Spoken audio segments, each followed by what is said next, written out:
Pensamento analítico é uma das habilidades fundamentais para quem trabalha com dados. Mas como desenvolver o pensamento analítico? No mundo do BI, eu tenho me deparado cada vez mais com profissionais geradores de gráficos. Dashboards lindos que não ajudam em nada na tomada de decisões. Ou dashboards bastante completos, onde o botão mais utilizado é o exportar para o Excel. Isso simplesmente porque eles não respondem às perguntas principais do negócio. Não geram insights, não trazem valor, são apenas um punhado de gráficos bonitos. Para que você possa criar um dashboard realmente útil, é imprescindível que você possa desenvolver a sua capacidade analítica. Mas como? Eu vou te mostrar nesse vídeo o que é a capacidade analítica e o que você precisa para desenvolvê-la. Eu sou Marcelo Moretti, especialista em Power BI, e eu estou aqui para te ajudar a criar dashboards incríveis, dinâmicos, interativos, de forma rápida, automatizada, sem depender de TI, e que realmente sirva para alguma coisa. Afinal, de que adianta ter uma infinidade de dados, as melhores ferramentas, saber tudo de desenvolvimento, se você não souber o que realmente quer extrair desses dados? Antes de seguir com o vídeo, eu queria te pedir para se inscrever aqui no nosso canal. E não esquece também de dar um like no vídeo. E de que adianta ter dados se você não souber interpretá-los? Isso me faz lembrar a história de Abraham Wald, um matemático nascido na Hungria e que teve significativas contribuições na teoria da decisão, geometria, econometria e sendo também um dos principais pesquisadores na área de estatística. Durante a Segunda Guerra Mundial, Wald fez parte do grupo de pesquisa estatística. E esse grupo recebeu a tarefa de decidir onde aplicar fuzilagem extra para proteger os aviões dos aliados contra os ataques dos nazistas. Para isso, eles analisaram a localização dos furos de bala nos aviões, como nesta imagem. Analisando os dados disponíveis, a conclusão foi que blindar essas regiões destacadas no gráfico, já que elas receberam mais tiros. Wald foi contra. Ele estava enxergando o que ninguém via naquele momento. E é aí que começa essa tal de necessidade analítica. Daqui a pouco eu te conto o final da história do Abraham Wald. A capacidade analítica é a habilidade de analisar dados, informações, de vários tipos e fontes diversas, entender a correlação entre eles e gerar conhecimento de valor que permita tomar decisões de forma lógica. Quando você tem capacidade analítica, você é capaz de fundamentar as suas decisões com base em dados, com argumentos sólidos, e não apenas uma opinião ou uma intuição. Por isso, essa habilidade é uma das mais procuradas nos processos seletivos, pois profissionais analíticos conseguem criar melhores estratégias dentro das empresas, estratégias com fundamentos. E você, tem capacidade analítica? Uma pessoa com capacidade analítica deve ter, número 1, pensamento crítico. O pensamento crítico, ao contrário do que algumas pessoas pensam, é uma forma de julgamento reflexivo que emprega critérios intelectuais como clareza, credibilidade, precisão, relevância, profundidade e significância. Essa habilidade envolve uma observação, seguida por um julgamento baseado em referências, motivos e argumentos. Diante do nosso pensamento automático, que visa gastar a menor quantidade de energia, o pensamento crítico deixa de lado as nossas crenças e valores e nos leva a analisar profundamente os fatos, e não apenas tirar conclusões precipitadas. Dá um certo trabalho. E por ser uma habilidade cognitiva, ele pode e precisa ser exercitado. Segundo Francis Bacon, político, filósofo e cientista, pensamento crítico é ter o desejo de buscar, a paciência para duvidar, o empenho para meditar, a lentidão para afirmar, a disposição para considerar, o cuidado para ordenar e o ódio por qualquer tipo de impostura. Segunda característica é você ter criatividade. A batida criatividade, né? Pensar fora da caixa, buscar outros pontos de vista. Criar, inventar, propor novas formas de olhar, utilizar, fazer, pensar. Se você pensar como todo mundo, não vai encontrar nada de novo. Assim como o pensamento crítico é muito mais transpiração do que inspiração. Se você não quer ter esse esforço, é melhor começar logo a fazer os seus gráficos. Terceiro ponto é a curiosidade. A curiosidade faz parte do instinto humano, pois faz com que um ser explore o universo ao seu redor, compilando informações. Pergunte sempre. Quanto mais questionadores somos, mais descobrimos e ampliamos o horizonte das nossas análises. É aquele o que mais? E, não menos importante, a capacidade de trabalhar com dados. Se você quer trabalhar com dados, tem que saber como coletar, armazenar, organizar, relacionar e apresentar dados. Mas isso é coisa do Power BI. E como desenvolver a capacidade analítica em 5 passos? Número 1. Aprenda muito sobre o que você vai analisar. Descubra como as coisas funcionam, para que servem, como são feitas, quais os processos envolvidos.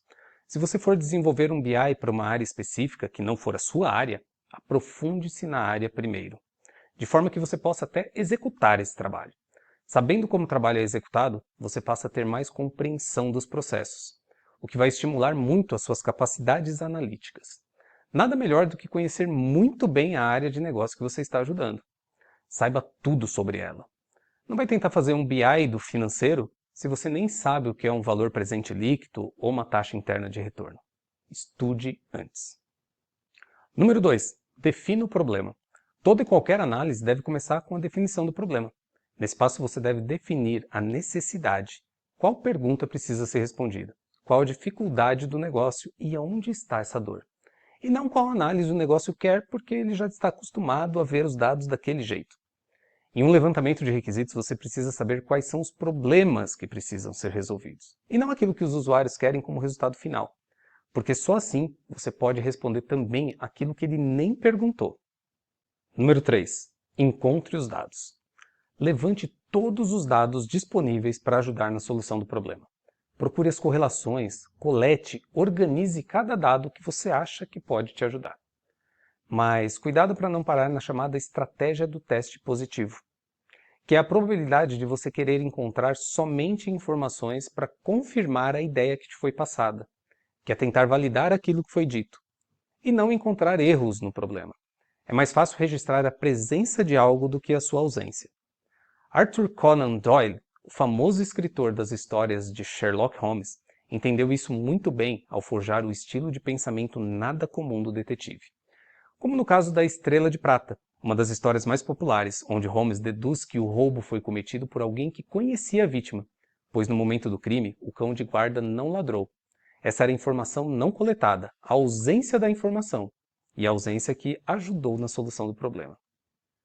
Procure os dados que não estão ali, que não foram citados, mas que pode te ajudar muito. Número 4. Pense estrategicamente.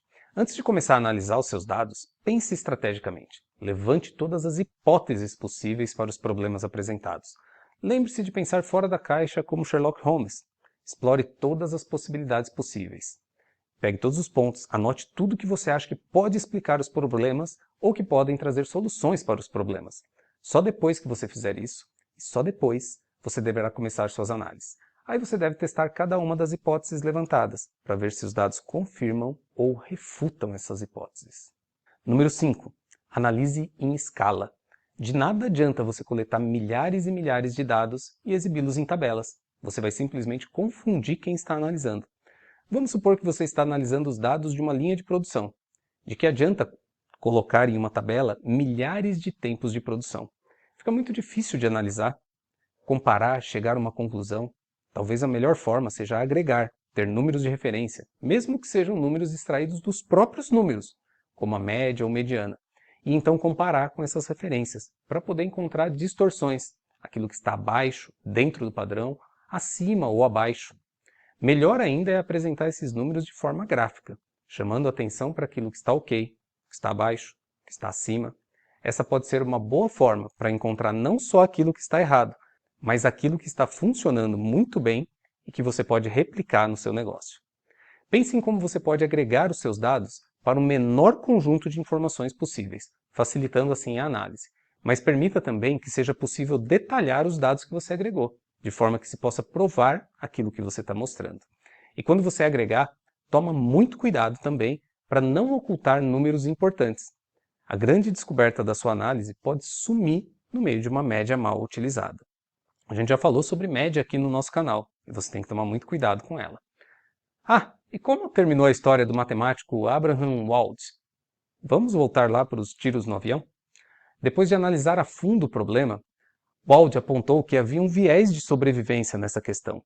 Os dados se tratavam apenas dos aviões que retornavam à base, e nada se sabia sobre aqueles que eram derrubados. Supondo que a distribuição aqui nos tiros de todos os aviões seria aleatória, ou seja, os nazistas eles não miravam especificamente na asa e nem no motor ou na fuselagem. O que os dados indicavam, na verdade, eram quais os aviões conseguiam voltar à base. Ele concluiu, então, que os aviões que levavam tiros na cabine do piloto ou no motor não sobreviviam. E por isso que onde não haviam furos de bala é que a blindagem extra deveria ser aplicada. Há dúvidas quanto à veracidade dessa história. Um artigo publicado pela American Mathematical Society descreve a história como uma lenda, uma ficção da internet, mas com uma sólida gema de verdade. Mas a história é muito boa. E para finalizar, eu vou contar um caso real que eu vivi. Eu estava em uma reunião com os diretores de uma empresa e a discussão era em que regiões eles deveriam contratar novos representantes comerciais. Para isso, uma tela do BI mostrava um mapa com todas as vendas plotadas. Algumas manchas mostravam os lugares que tinham maiores vendas e os círculos determinavam a área de atuação dos representantes atuais. As sugestões começaram pensando em colocar mais representantes nas áreas com maior venda. Essa era a questão que eles não estavam enxergando. Onde já se vendia bem, estava ok. Estava funcionando. O desafio eram as áreas onde não tinham vendas. Mas era claro que não adiantava nada colocar um representante onde tínhamos 0 vendas. O primeiro representante iria para o meio da floresta amazônica, onde não tem ninguém morando. Então nós voltamos para o BI. Buscamos dados demográficos, população, PIB per capita, indicadores de riqueza da região. E então descobrimos, com base nos territórios onde já eram bem atendidos, que as vendas estavam muito relacionadas a ter um representante e a população e riqueza daquele município, daquela área. Bons municípios, com uma equipe comercial alocada, eram vendas garantidas. Quando nós voltamos com as análises, descobrimos regiões muito próximas da empresa que tinham um grande potencial e ninguém estava olhando. Por exemplo, a Baixada Santista. Foram nessas regiões que os primeiros representantes foram alocados. E as vendas foram um sucesso e várias outras análises assim foram realizadas lá. E você, tem alguma outra história interessante onde o pensamento analítico fez muito diferença? Deixa aqui nos comentários, coloca aqui, compartilha com a gente. E não se esqueça também de se inscrever no nosso canal, de dar um like no vídeo, de compartilhar esse vídeo com outras pessoas. Espero que você tenha gostado desse vídeo e eu te encontro no próximo vídeo. Um grande abraço e até lá!